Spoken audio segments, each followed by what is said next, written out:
This is Inside Mside, your favorite podcast for all things Morningside. Here's stories from students, alumni, faculty, and more about what makes the Morningside experience so special. Welcome to this edition of Inside Mside. It's our podcast designed to tell stories from across Morningside and around the world. And today I'm here with three of our fantastic Morningside students who recently had the opportunity to not only travel to the Football National Championship in Durham, North Carolina, but they were actually there to work and have an experiential learning opportunity. So we are going to talk a little bit about that today.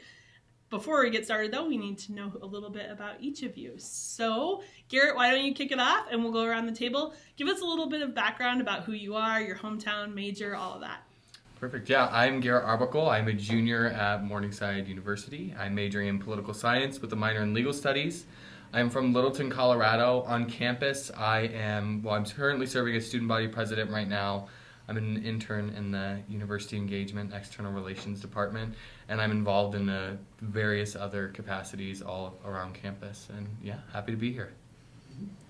Hi, my name is Katherine Wurtz. I'm a junior in our nursing program here at Morningside.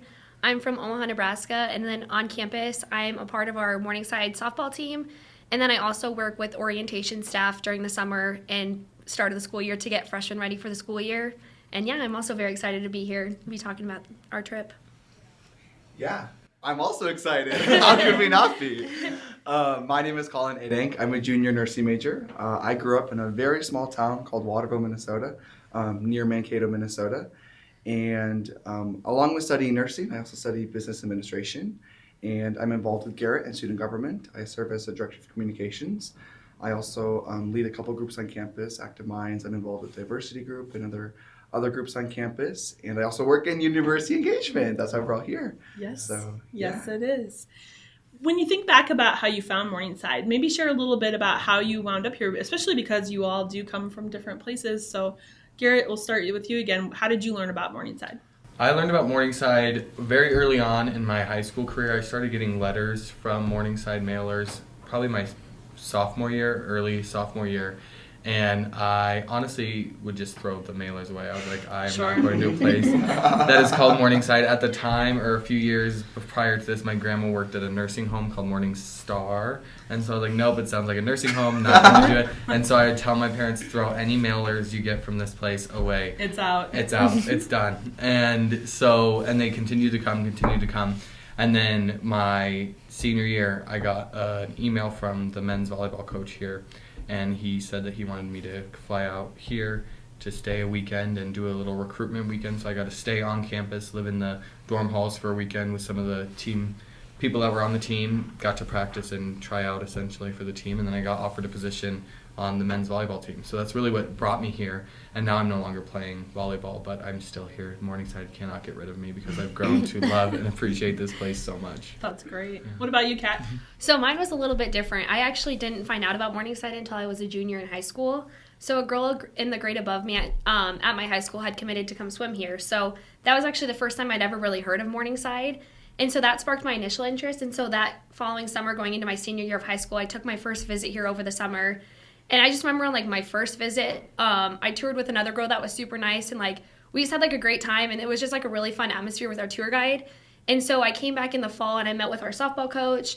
And I kind of got, a feel of what campus was like when, students were here and, activity was going on. And I really just fell in love with, the smaller school size because my high school was pretty small. So that was something familiar to me. So, yeah, after that visit, I talked with my parents, and I committed to come here. And ever since, I knew it was the right decision then, and I know now that was definitely the right choice for me. So absolutely, yeah, it was awesome. How about you? Well, I originally also, similar to Garrett, wasn't considering Morningside very much. I knew of one of my friends from the grade above me in high school who was here playing in the band, but I actually was considering a 2-year nursing program. I knew I wanted to study nursing, just didn't know where. And my choir director reached out to me and was like, hey, Emily plays in the band, go see what the choir is like down there. And so I did, what you do.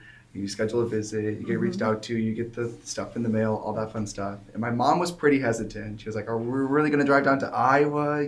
That's a haul, so far, isn't so it? far from Minnesota. Right. And I got on campus and just could feel that sense of community. Coming from a small high school, I knew that a smaller university was exactly what I needed to feel at home with. But had just an overwhelming positive experience meeting Dr. Pearson, performing in front of him, getting to see Upley Auditorium for the first time. I remember sort of like goosebumps and chills, Right. just such a It's a beautiful place. a beautiful place, such a place full of so much opportunity that I maybe hadn't experienced before. And then just walking down campus, we were walking down the mall, my mom, my sister, and I, it's who came on the visit with me. And I remember my mom asking me, because I couldn't stop talking about the place, she goes, "This is the one, isn't it?" And I was like, yeah. That moment. I was like, "We're going to be back." And we got in the car, and I got my computer out and made my deposit. And it was And that's why, we do emphasize campus visits, because that experience is exactly how you should feel when you find the right place. So Absolutely. it's great to hear you articulate that. Well, just to give our listeners a little bit of context for those that don't know, I'm the Vice President of University Engagement, and so one of my responsibilities that's in my department is alumni relations. And this year, when we found ourselves invited to go participate in the NAIA Football National Championship in Durham, we had an opportunity to do some things a little bit differently. We knew that we were going to have a couple of events for alumni and fans both before and after the game. And I asked the three of you to go along because I knew I was going to need a little bit of help. We had just had a few staffing changes, and frankly, it just seemed the perfect opportunity to give students an opportunity to learn in real life and to get to see Morningside in a little bit different way. So I guess my first question for you is, what did you think when I first came to you and said, what do you think about going to Durham to help put these big events on? Wait a minute. This is a real funny story, actually, because Kat and I have class together, and we got the email at the same time, and we look at each other from across the room, and we're like, what do we do? Why does Erin need to be with us? What is going on? And to preface this, Erin gave us absolutely no context No in that context. email. It was just an email that said, "Come talk to me as soon as you can," or something like that. So we thought we had And we're done like- something. we're Or like, that's it. we were in trouble. So we looked at each other and we're like, freeze frame. Like, we're like, what did we do in the last 24, 48 hours? But yeah, it ended up turning out to Erin asking us to attend to go to North Carolina and help get ready for the game. So really good surprise compared For to real. Yeah. I remember both of us in that meeting. We were hands down. Yeah. We were hands down. Did not have to twist our arm a bit. Yeah, I think it's a very easy decision. Obviously, all the three of us love working in this office, love working with you, so it was no hard decision, I think. Yeah. What did you expect at that point? What did you think would be your role, or how did you think it would all go beforehand? Because I know throughout the experience, the three of you commented, I wasn't expecting some of this, or I see things differently now. So what was your perception of what was about to happen before we went? I think the perception I thought was we would just be a lot of running around, doing a lot of the odds and errands, which we did still when we were out there. And it was cool to see the behind-the-scenes work and the planning that went into some of it. But really, going into it, I was like, we're just going to be doing odds and ends, running, shaking hands, talking to people, bringing a student's perspective to the alumni that have not been in connection with the school for a little bit, and just kind of there to help facilitate things. So yeah, that was what I was under the impression of. Yeah. I kind of agree with Garrett. When we originally were talking about it, I also thought it would be kind of we would be helping with events once we got down there and everything. And I didn't think so much behind the scenes of having all of those watch parties all over, and just booking our DJ and our caterers and stuff when we got down there.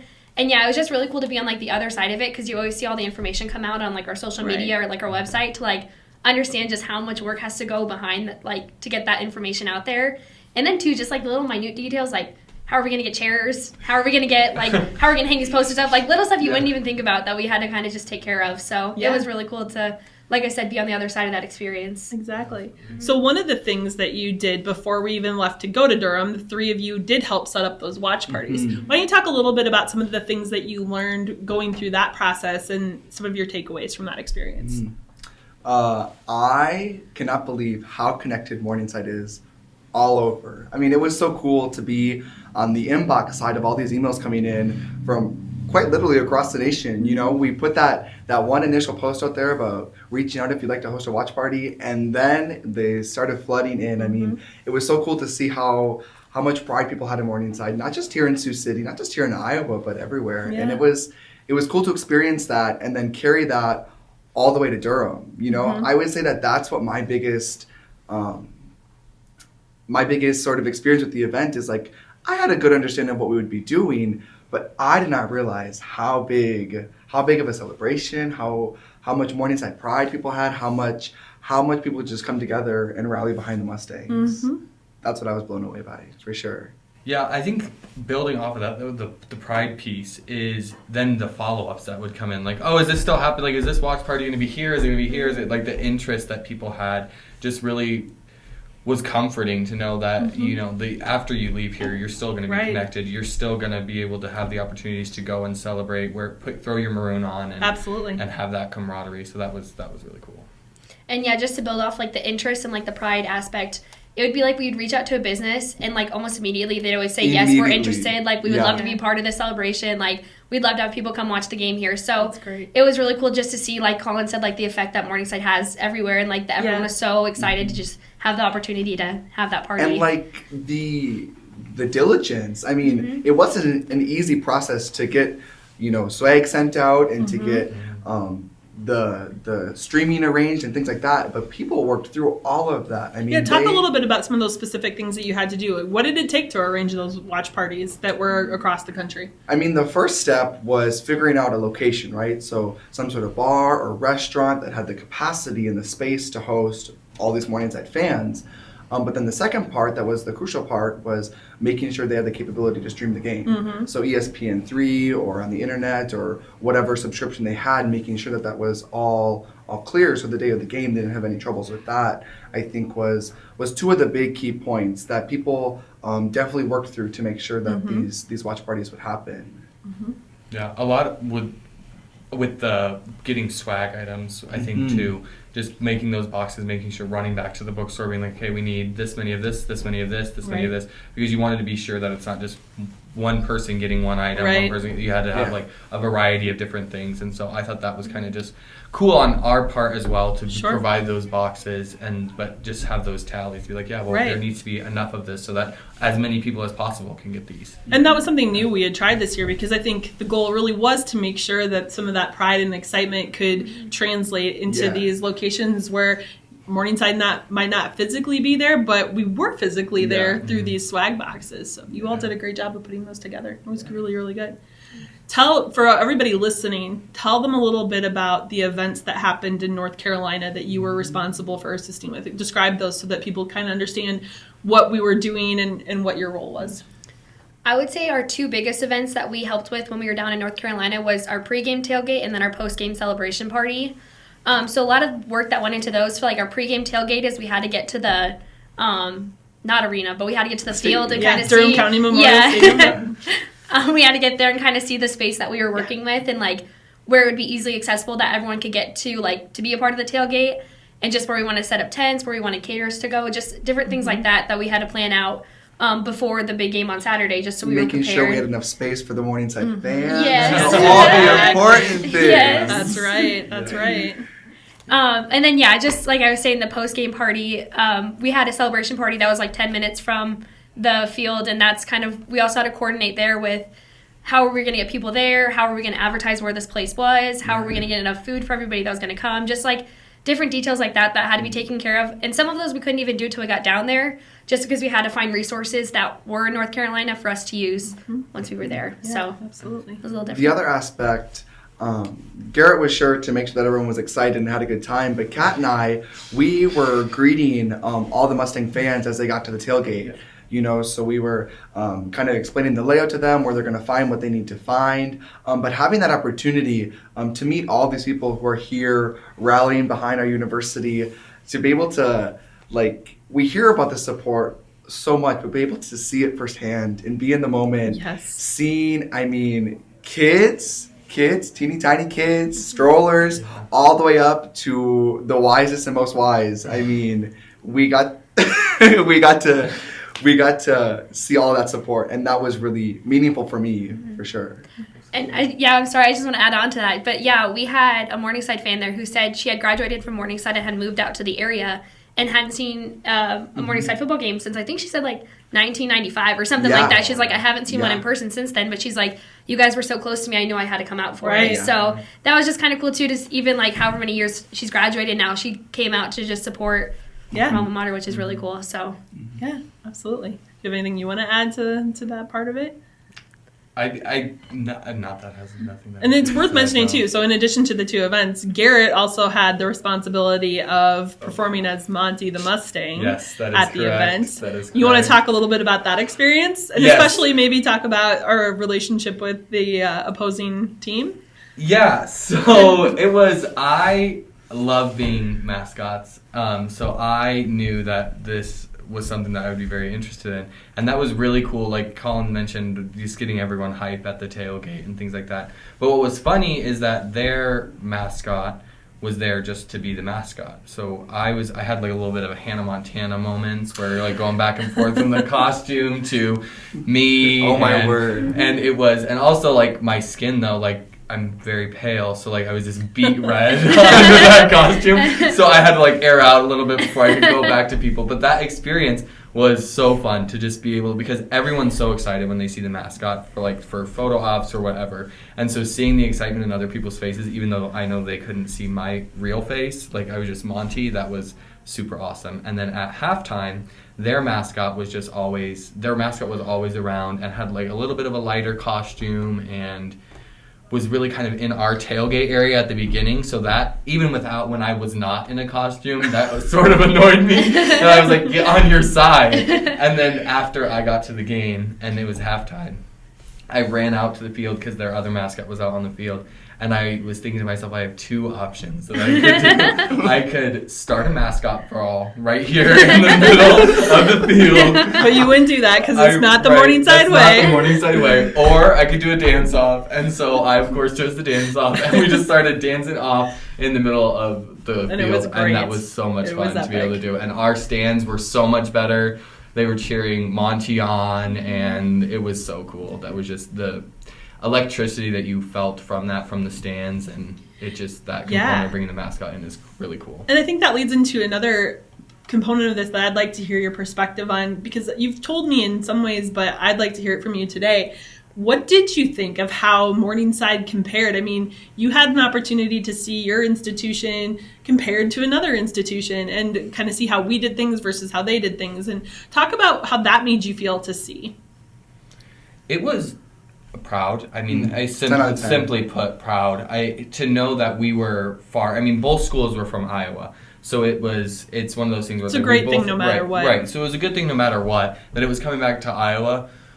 But the fact that we had our stands were packed and our crowd was loud and everything, our cheer and dance team and band, everyone is really just put in their 100% to make this the best, because we want Morningside to be the best, because Morningside is the best. That's a good point. Mside best side. Absolutely, Mside is the best side. And you're right about the band. I mean, I don't think, especially if you aren't at the games, I don't know if you fully appreciate what a game changer the band is. They truly are. They added so much energy and atmosphere.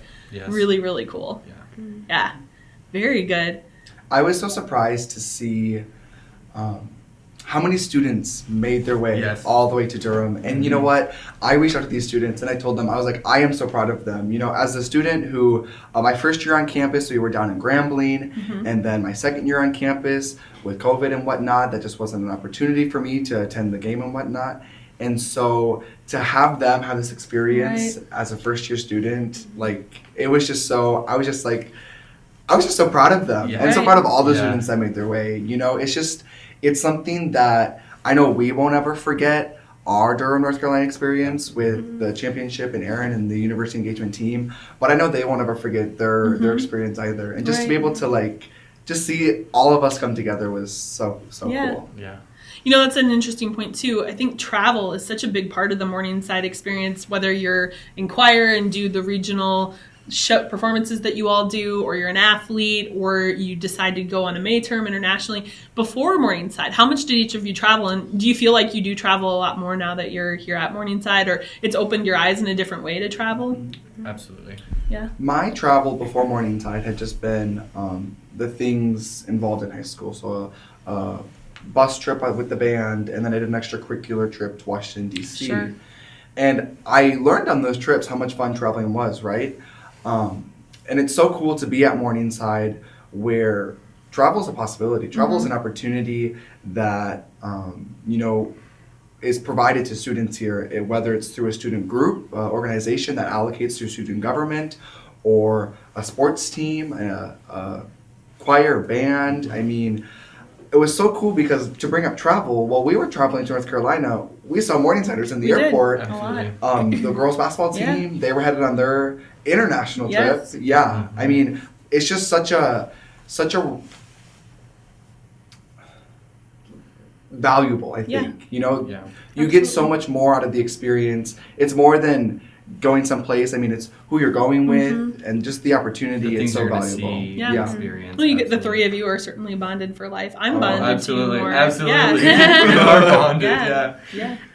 Yeah, for me, for high school, the only travel I would do would be traveling to go see family in Arizona, or just small like road trips for softball tournaments or whatever it was. So coming to Morningside, especially being part of the softball team, that has afforded me a lot of opportunity to travel.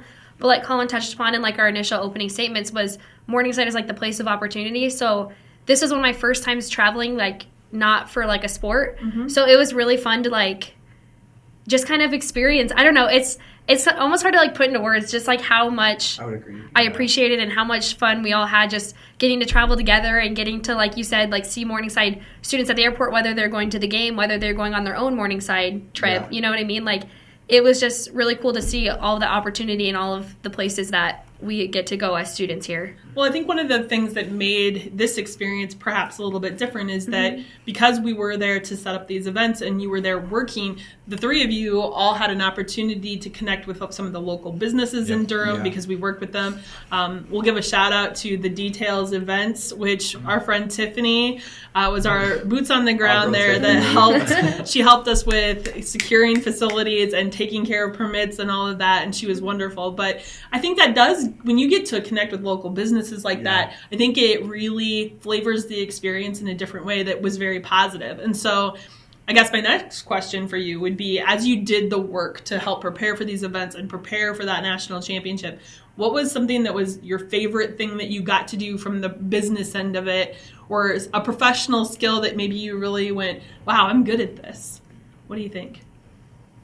Cold calling, I think, is a big one that you just call out, and I've sent plenty of cold call emails and different phone calls for other things, but it's different when there's an immediate ask and an immediate need, and being able to communicate like the sense of urgency in a way that's not overbearing, but in a way that's like, oh, we want to still work with them. I would say that's kind of. I would say for me, being on our University Engagement team, we had, what was it, about 2 weeks, it kind of got down to a crunch time in between there. But being able to be sort of creative and versatile and sort of having to pivot, we all have a idea exactly of what we want. However, not always are able to get there on the straight and narrow path type of thing, so being able to jump over hurdles and sort of just work together as a team, I think. I really enjoyed, we would call and we would kind of get shut down, right? Like, hey, this isn't gonna be able to work. We need more time, whatever. And being able to call the next person in line or rethink of how we're gonna get to where we're gonna be. We all knew we had a job to do. We had a party to throw in Durham, North Carolina, and we just did what we needed to do to get through that. So sort of that aspect of like perseverance to see the job done is what I really took away from the experience. Yeah, that's great. And even just being able to do that on the fly too, like when we were down there, like with FedEx. I mean, FedEx is a company that's not like super local. It's not local at all. And just being like pulling all of us, seeing like going through our phones, being like, okay, well, I'll call this person, you call this person, like let's divide and conquer because we have to get this done. Right. Yes, and you're referring to, so we needed to get some things printed on the fly, and we did try to find some local companies, but they weren't able to produce it fast enough. So we did have to band together to call a bunch of places and find a spot that could print for us. So What about you, Kat? For me, I think too, this is kind of similar to Garrett's, but just like cold calling businesses and having to like be able to coordinate them with them on like a very small time frame of just kind of what we needed from them and like what we could do for them in like return, I guess. So yeah, that was like a big part for me because like he had said, I usually just email people and then we have like a couple weeks to figure things out, but this was very much so being like assertive and being on top of it and just getting the information out there that we needed to get those set up. So that was a big thing for me. So if you think back about this trip, I want you to each kind of pick a favorite moment or memory that's in your mind. And I don't think you can do that to us. I know. It's hard. I know for me, there was a moment at the tailgate where the tents were up. It was completely full. Everything was popping. We had people everywhere. The three of you were greeting people coming into the tailgate and taking money. I could see you chatting with alumni.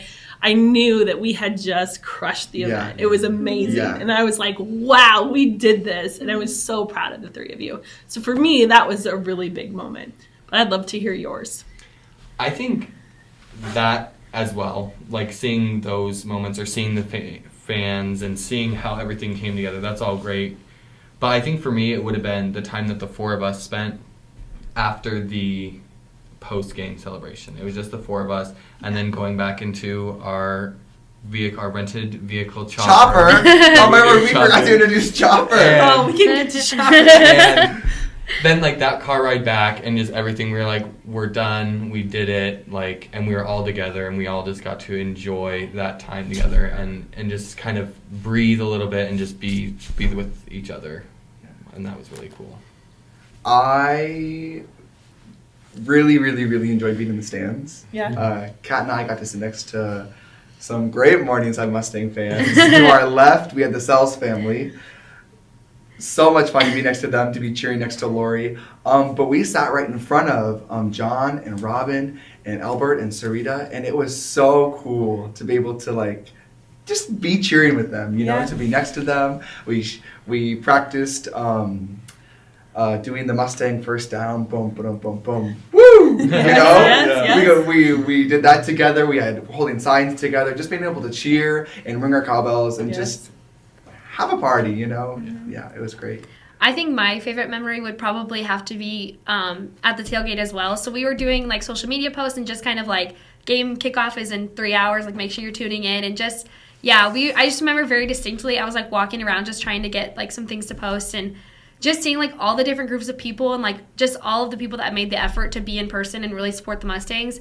I just really think that like encapsulate like a lot of what we believe in on campus and just like students supporting other students, supporting their sports teams, just things like that. Like that was just really cool to see because now that I'm in my senior year, I've really appreciated the fact that like Morningside is so small and so tight-knit that you do have that support even though we're traveling 1,000 miles. I honestly have no idea, but however far, because we had kids that were like, we just drove 18 hours, like 4 of us jumped in a car together, we drove it here, and we're leaving tomorrow after the game. So it's like, it's just really cool to see that they would be willing to do that. So yeah, absolutely. I love it. Well, do any of you have any final things that you want to share about this trip or parting thoughts before we go? No, I would just thank to you for the opportunity to take us and for being an amazing leader down there and just the time that we had even when we weren't working. Like it was just to see North Carolina, to try different food, to go to some local businesses. Did you have a favorite food or experience that you had outside of the work? The food, I don't know. It was all good. I really enjoyed it. We did hit some good spots. It was all good, And I'm not very picky when it comes to food either, so that's like hard for me. With that question, One of my favorite things is it was the first night we got to our hotel, and we were right across the street from Duke's campus. And I just remember very vividly, like, we dropped off all of our bags, and we met in the lobby, and we just walked across the street and, like, through Duke's campus. And, like, we were appreciating just some of, like, the facilities that they had. There was, like, a basketball game going on that night. But we were just having a conversation about, like, while this campus is beautiful, so is Morningside's. But, like, it's just, Morningside has just afforded us so much, like, so many personal relationships and so many personal opportunities, like this trip. Because it was, like, we wouldn't have had the opportunity to do something like this had we, gone to a bigger university. So that was, I just remember that night especially was just a lot of fun, and that kind of kicked things off for the rest of the weekend we were there. So, it was great. How about you? I would just say, like, speaking on the opportunity that Morningside provides, take advantage of it. Every opportunity. within your major, within extracurricular activities, within student groups, within work study. Like whatever that opportunity is, like it's here, it's present, we're a testament to that. Find it and take advantage of it, because that's exactly what the Morningside experience is. Absolutely. That's a pretty great wrap up. Well, Garrett, Kat, Collin, thank you all for being here, and we'll see everyone then during the next episode of Inside Mside.